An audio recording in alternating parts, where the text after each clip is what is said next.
तो फिर वहाँ से बात हुई, फिर अनुराग ने खुद फ़ोन किया था, तो एक्सपेक्टेशन हो ही जाता है। लेकिन फिर दरभंगा गए और फिर वो भी डायलॉग मेरा इम्प्रोवाइज़ किया हुआ था गुलाल में। हुआ क्या था सर गैंग्स ऑफ वासेपुर में, अगर आप बता सकें? कुछ हुआ नहीं था, हम एक फिल्म कर रहे थे, पटना गए थे। अच्छा, once upon time in Bihar, ऐसा ही था कुछ, अच्छा ओके, हाँ मतलब वो ऐसा था कि मैं नाम भी लेने का मेरा मन नहीं करता। ओके, अच्छा तो वहाँ गए तो मुझे मैसेज आया था ठीक है, एमसी का ओके, कि भाई आ जाओ, भैया ऐसे ऐसे फलाना ढेकाना। बहुत विटी आदमी है आप। क्यों? बहुत, मतलब करेंगे, इस पे बात करेंगे सर। हाँ हाँ तो बात ही तो कर रहे हैं। हाँ। तो मैसेज आया कि मैं बोले भाई मैं शूटिंग कर रहा हूँ, आता हूँ 1-2 दिन में। फिर बाद में पता चला वो कैरेक्टर कोई और कर रहा है, जो भी है। तो एक एक्सपेक्टेशन हो ही जाती है ना, जैसे हम पहली बार मिले हैं, हाँ सर, अब इतने अच्छे से मिले हैं, बड़े प्यार में साथ में बात कर रहे हैं, 1-2 बार मिले हैं कुछ ऐसे।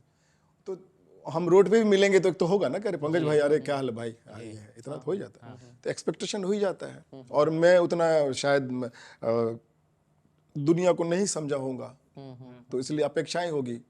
तो मैं बोला भाई क्या है, तो वहाँ से कुछ नाराज़गी हुई होगी। और जब वो पंचायत रिलीज़ हुई तो एक पत्रकार था कोई पटना का, तो मेरे से बात करने लगा वो। तो बात करने लगा तो मैं भी बह गया बातचीत, मुझे लगा गांव घर का है, बतिया रहा है। तो मुझे क्या पता, फिर उसने कहीं पे छाप छूप दिया कि ये हुआ, ऐसा कुछ नहीं है। अनुराग को भी मैं बहुत प्यार करता हूँ, और जो मुझे किसी से कोई शिकायत नहीं है। क्योंकि मुझे क्यों रहेगी शिकायत भाई, मैं कौन, मैं सहरसा से, पटना से या मुंबई दिल्ली से थोड़ी के लिए आया था कि मेरा ये हक है, मुझे मिलना ही चाहिए। मैं कौन होता हूँ हक जताने वाला। लेकिन अभी तो मैं बहुत खुश हूँ अपने लाइफ से, हर चीज़ से, मुझे किसी से कोई शिकायत नहीं है। सर पंचायत में जो आपका कैरेक्टर है, जो आप विधायक जी बने हैं, आप बिहार के रहने वाले हैं, और ये कहा जाता है कि बिहारियों के डीएनए में नेतागिरी है। पंकज झा नेता बनते थे, नेतागिरी करते थे आप अपने स्टूडेंट लाइफ में? नेता मतलब क्या होता है? नेता मतलब होता है कि जो जिसके आगे पीछे 10 लोग चले, जिसकी बात मानी जा सके, जिसका भौकाल हो। 10 लोग किसी पॉलिटिशियन के पीछे भी चलते हैं, और 10,000 बुद्धा के पास भी लोग बैठते हैं, या कोई इनलाइटेड मास्टर के पास भी लोग बैठते हैं। तो डिपेंड करता है वो 10 लोगों को आप कैसे देखते हैं। कोई प्रेम से भी बैठना चाहता होगा साथ में, राइट, तो वो हो सकता है वो प्रेम होगा मेरे अंदर में, मेरे पास। मुझे पॉलिटिशियन वगैरह, मेरा पॉलिटिक्स से कोई मतलब नहीं है दूर दूर तक। पॉलिटिक्स वगैरह में ना इंटरेस्ट नहीं है, कुछ नहीं है। वो तो कमज़ोर कायर लोगों का काम है, जो नहीं कुछ कर पाते वो पॉलिटिक्स करते हैं। पर देश तो चलता है उसी से, डेमोक्रेसी है। देख लो, देश चल रहा है, दौड़ रहा है, कुदक रहा है, क्या हो रहा है। ओके सर, हम बिहार की बात कर रहे हैं तो मैं उधर की फिल्म इंडस्ट्री के बारे में एक बात करना चाहूँगा। आपने एक मैथिली फिल्म की, मिथिला मखान, जिसको नेशनल अवार्ड भी मिला। उसके बाद आई थिंक हाल फिलहाल की अगर मैं बात करूँ, अरे बहुत टैलेंटेड हूँ मेरे, हाँ, मुझे पता भी नहीं था कि मैं मैथिली बोल पाऊंगा। होता है ना कितना दिन ये था, फिर लगा मैथिली कैसा। आती है अच्छे से? हाँ बिल्कुल बिल्कुल, आवे छे ने मैथिली। तो कल के कीजिए ना ना फिल्म छे, मैथिली के फिल्म छे, मिथिला मखान है ना, हमरा बोले मैथिली बोल पाएंगे कि नहीं। लेकिन फिर दरभंगा गए और पता नहीं कौन सा पुराना फ्लॉपी खुल गया, और तुम देखो क्या कैरेक्टर निकल के आया ब्रह्मा सिंह का। नहीं वो काफ़ी, और इसलिए नेशनल अवार्ड भी मिला उसको, फिल्म को, कि हाँ काफ़ी मिला पसंद ना किया नेशनल गया। अवार्ड। और हाल फिलहाल में मुझे लगता है कि मैथिली में कुछ फिल्में आई हैं जो कि काफ़ी पसंद की गई हैं। गामक घर, एक कलाकार हैं, एक कलाकार हैं अभिनव झा, उनकी 2 फिल्में अभी आई, एक गामक घर और एक धुई। एक और भी पोखर के दोनों पार भी करके। तो ये जो मैथिली फिल्में थी, इनको काफ़ी सराहा गया, इनको काफ़ी फिल्म फेस्टिवल में भेजा गया।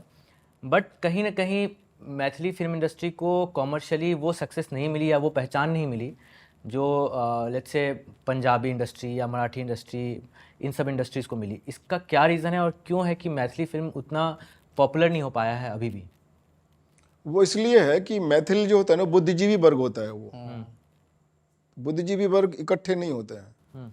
बुद्धिजीवी वर्ग वैसे होते हैं जैसे आप, मतलब मेढक को तराजू में तोलोगे ना, तो 4 को रखोगे तो 2 गिर जाएगा, फिर 3 को रखोगे तो 1 गिर जाएगा, तो वो एक जगह नहीं हो सकता है।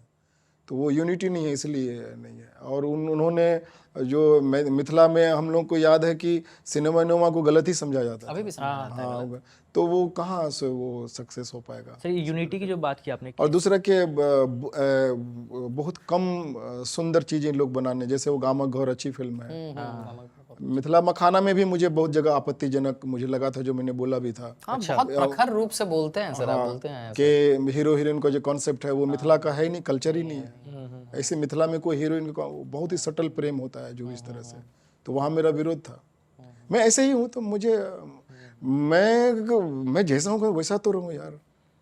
थोड़ा पीछे चलते हैं सर, और आपने जो एक फिल्म की गुलाल, अब गुलाल क्यों खास हो जाता है और गुलाल पे बात करना क्यों ज़रूरी हो जाता है, हम बताते हैं कि हम बोकारो में थे और बोकारो से +2 हम कर रहे थे वहाँ पे। 2009 में आई थी गुलाल, तो उस समय टीवी लाया जाता था और VCR लाया जाता था, उसमें कैसेट जाता था, VCR नहीं था, DVD था। तो उसमें कई सारी फिल्में देख रहे थे, जैसे मैट्रिक्स का हम लोग हिंदी डब देख रहे थे, अंजना जोली की एक फिल्म आई थी वांटेड, वो भी देखे, दिल दोस्ती एक्सेट्रा करके एक फिल्म थी, उसी साथ एक गुलाल आई। अब गुलाल भी चल रहा है, के मेनन भाषण दे रहे हैं। फिर एक सीन आता है जहाँ पे एक लड़का हाँफते आता है और बोलता है कि रंसा आ गया। और वहाँ पे आप बैठे रहते हैं, बोलते हैं कि या तो पहले हाँफ ले या बोल ले, हाँफते क्या बोल रहे हैं। और फिर वो बोलता है कि उसके पास हॉकी स्टिक है, तो आप पूछते हैं अच्छा हॉकी स्टिक है और क्या है, बंगला है, मोटर कार है। फिर आप बंदूक निकालते हैं, बोलते हैं मेरे पास माँ है। तो वो सीन था, वो बहुत विविडली याद है। ये पूरा सीन का क्या था सर, ये अगर आपको कुछ अगर आप शेयर कर सके एनेक्डोट कि ये सीन जब शूट हो रहा था, ये लिखा हुआ था कि ये फिर आपके अंदर से ये चीज निकल के आई थी? नहीं, जब हम मुंबई, मेरा एक दोस्त है जो अनुराग का भी दोस्त था, तो फिर वो मिलना उलना हुआ, अच्छा लगता था अनुराग के साथ में, जो कि उसका जो बेबाकपन रहा अनुराग का, बोलना उलना जो भी है, इस तरह से लगता था कोई बंदा तो है जो जैसा है वैसा बात कर रहा है। फिर हम जाते आते थे, मिलना होता था। फिर पता नहीं कब उसको क्या मेरे बारे में किसने बोला, क्या बोला। स्वानंद किरकिरे मेरे साथ रहता था उन दिनों। अच्छा, हाँ, ओके। वन राय में।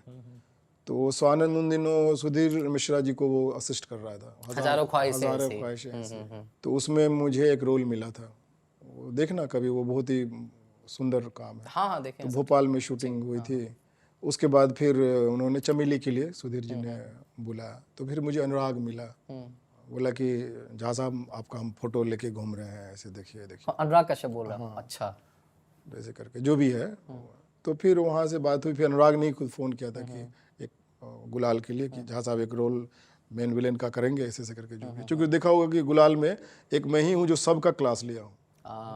सही बात। एक अकेला मैं हूँ और सबको मैंने क्लास लिया, चाहे रंसा हो, चाहे ये हो, के भी उसके घर पे महल में जाके वो ये करते, सबको मैंने ऐसे किया इस तरह से। तो भाई का ट्रस्ट था जो भी है। तो फिर शुरू की तो लग नहीं रहा था कि शूटिंग कर रहा है, अच्छा लग रहा था।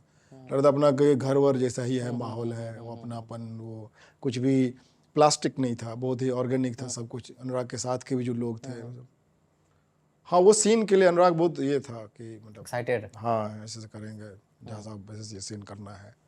हाँ, वो मेरा इम्प्रोवाइज़ किया हुआ था कि अरे इतना हाफ क्यों रहा है, या तो बोल ले या हाफ ले। अब ये सब आम जीवन में हम लोग पटना आर्टिकल हॉस्टल में भी बोलते थे। तो ह्यूमर है, ह्यूमर पता नहीं क्यों मेरे में है, पता नहीं क्या है वो सब। और वो ऐसे नहीं बैठा, वो चादर ओढ़ के बैठा है। चादर ओढ़ के क्यों बैठा हुआ? अच्छा, पिस्टल छिपाने करके ऐसे करके मेरे पास माँ है, वो सीन वैसा था। फिर वो भी डायलॉग मेरा इम्प्रोवाइज किया हुआ था गुलाल में। वो जो सीन में अंदर आता है रूम में, मैं बोलते इधर आ, और मैं बोलता हूँ कि तू इतना लंबा कैसे हो गया, तुझे किसी ने रोका नहीं क्या? वो इम्प्रोवाइज किया हुआ था। राइट। कानून के हाथ बहुत लंबे होते हैं, अरे ऐसे करके वो सब। तो वो जो फ्रीडम है ना, वो अनुराग के साथ 8 साल सही में शूटिंग चली थी गुलाल की? नहीं, बीच में रुक गई थी कुछ फाइनेंशियल जो भी है। हाँ, बीच में रुक गई थी वो। उस समय लगता है कि जब आप कुछ काम ऐसा कर रहे होते हो, जैसे गुलाल क्या है ना सर, कल्ट है, तो जब आप बना रहे थे ये फिल्म, तो उस समय कुछ आभास ऐसा होता था कि यार हम लोग इतिहास में एक ऐसी फिल्म छोड़ के जा रहे हैं या ऐसी फिल्म का हिस्सा बनने जा रहे हैं जो नहीं, जिनका ध्यान रहता है ना कि इतिहास में हम इसे छोड़ने वाले हैं, वो कभी इतिहास नहीं बना पाते हैं, वो सिंक हो जाते हैं। जो कर रहे होते हैं, इतिहास उनके बारे में जिक्र करता है, जैसे हम लोग भी कर रहे हैं ना, जिक्र कर रहे हैं। वो हो गया ना। फिर ब्लैक फ्राइडे था, फिर इवन हासिल भी बहुत अच्छी फिल्म थी। हासिल में भी इरफान के साथ में। मुझे इंडस्ट्री में एक ही व्यक्ति, मैं एक्टर भी नहीं बोलता, एक ही व्यक्ति जो मेरे लिए अभी भी है, इरफान। इरफान मेरे लिए गया नहीं, पता नहीं लोग क्यों बोलते इरफान चला गया, कैसे जा सकता है यार? इरफान पसंद है आपको? हाँ, इरफान पसंद। ये बहुत अच्छी चीज बताया कि इस पूरे पॉडकास्ट में किसी एक व्यक्ति को आप पसंद कर रहे हैं, कि मतलब ऐसा बता रहे हो मैं किसी को नापसंद भी नहीं, नापसंद नहीं कर रहे हो, मतलब आप अपनी फकीरी में हो, लेकिन एक इरफान का ऐसा जिक्र है ना जहां पे आपके चेहरे में चमक आ गई। ऐसा क्या खास आप देखते हो? वो उसको मैं शब्द से नहीं बता सकता। मुझे पंचायत की शूटिंग कर रहा था, तो एक लड़का आया जो हमारे बीच का एक्टर था, वो बोला कि आप ऐसे कैसे कर सकते हो, ऐसे मतलब इतना बेबाक, इतना फियरलेस एक्टिंग कैसे करते हो, और इतना इम्प्रोवाइज करते हो, आपको कोई कुछ नहीं बोलता है, और इतना सटीक कैसे करते हो, ये है वो है, क्या है कारण। तो मैं बोला देख, जो बता सकता है ना वो कर नहीं सकता है, जो कर सकता है वो बता नहीं सकता है। तो मैं नहीं बता सकता इरफान में क्या अच्छा लगता था, उसका होना, उसको देखना अच्छा लगता था, और वो बीइंग अच्छी होती है। एक्टर फैक्टर और ये और वो मायने नहीं रखता है कि कितना आप जो है सो मतलब आँख उल्टा के डायलॉग बोल रहे हैं और ऐसा लग रहा पता नहीं क्या रच रहे हैं ऐसे करके। उसका इरफान का उसका बीइंग, सहजता। उसकी जो उसका जो होना था ना स्क्रीन पे, वो टच करता प्रेजेंस। है। उसका प्रेजेंस है ना, क्योंकि असल चीज तो प्रेजेंस ही छूता है ना। बहुत ऐसे लोग हैं जो बहुत बड़े, मतलब जिसको अब बड़े कहते हैं, बड़े छोटे हम ही बनाते हैं ना, बहुत बड़ा स्टार है लेकिन वो छूता नहीं है, झूठ लगता है। तो इरफान तो मेरे लिए तो है, अभी भी इरफान है। मगर सर जैसे अभी हम बात कर रहे थे कि आप, ऐसा लग रहा है कि जैसे आपको अपने लाइफ में क्लैरिटी मिल गई है, हम इस इंडस्ट्री के ग्लैमर से आप दूर रहना चाहते हैं, बट कभी ऐसा लगा कि हाँ कोई ऐसा काम था या फिर शायद आपके कनेक्शंस ज़्यादा होते, शायद आपका उठना बैठना फिल्मी लोगों से ज़्यादा रहता, तो आपको कुछ और ज़्यादा काम मिल सकता था या बेटर काम मिल सकता मैं उन लोगों के साथ उठता बैठता तो मैं अपनी नज़र में उठने बैठने लायक नहीं रह जाता। ऐसा क्यों कह रहे हो सर? मतलब अब मैं उठ बैठ रहा हूँ, मैं बैठ रहा हूँ ना, मेरा इंटरव्यू ले रहे हो ना, क्या दिक्कत है। अभी 4-5 फिल्म आएगी, अभी 28 को आ रही है, पंचायत आ रही है, अभी इसके पहले पंचायत आई। मेरा अपना भाई इंडिया का सबसे बड़ा आर्ट गैलरी है जहांगीर आर्ट गैलरी, वहाँ मेरा एग्जीबिशन हो रहा है मेरे पेंटिंग का, बहुत अच्छे प्रकाशन से मेरी कविताएं संग्रह सब करना था ना मुझे ऐसे। तो अभी आप सर एक और वेब सीरीज में काम किए हैं, निर्मल पांडे की घर वापसी। निर्मल पाठक की घर वापसी। हाँ, तो जो निर्मल पाठक की घर वापसी है, ये भी आपका एक वेब सीरीज है, इसमें कमाल का काम है आपका। उसमें आपका कैरेक्टर जो है वो कास्ट डिस्क्रिमिनेशन में यकीन रखता है, उसको प्रैक्टिस करता है। हम लोग जिस इंडस्ट्री में जिसकी बात भी कर रहे थे, आपको लगता है कि बॉलीवुड में कास्ट डिस्क्रिमिनेशन नहीं होता है लेकिन क्लास डिस्क्रिमिनेशन होता है, कि स्टारडम एक हायरार्की पैदा करने के लिए, वो क्लासिज्म पैदा करने के लिए बनाई गई है कि एक स्टार हैं, बाकी जो एक्टर हैं उनको अलग है, कि ये भगवान है, उनको गॉड लाइक जैसे उनको पूजा जाता है, और नॉर्मल एक्टर जो है उनकी एक अलग, उनको अलग देखा जाता है। आपको लगता है ऐसा प्रिवेल होता है बॉलीवुड में? सबसे पहले तो ये जो बॉलीवुड है, जो सिनेमा है, वो क्या है, मैं आपसे पूछ रहा हूँ। मेरे लिए सर ये बिजनेस है, शुद्ध बिजनेस है ना? एकदम शुद्ध बिजनेस है। पैसे वाले लोग पैसा लगाते हैं, आप बिकते हो, आपको बेचते हैं, आप नहीं बिकते हो, आपको साइड कर देते हैं। सिंपल।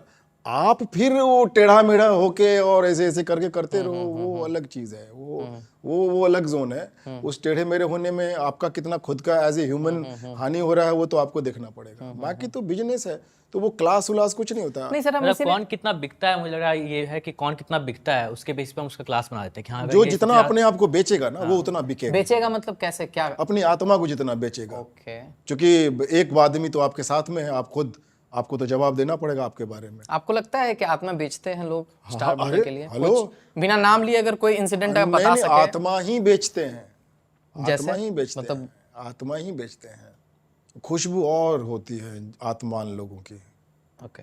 उसकी खुशबू ही, वो खुशबू आपको पहचाननी होगी। लास्ट तक रुके हो, मतलब क्लिप आपको इंटरेस्टिंग लगी, तो subscribe to digital commentary clips, और फुल पॉडकास्ट तो इससे भी ज्यादा इंटरेस्टिंग है, जिसका लिंक आपको डिस्क्रिप्शन बॉक्स में मिल जाएगा।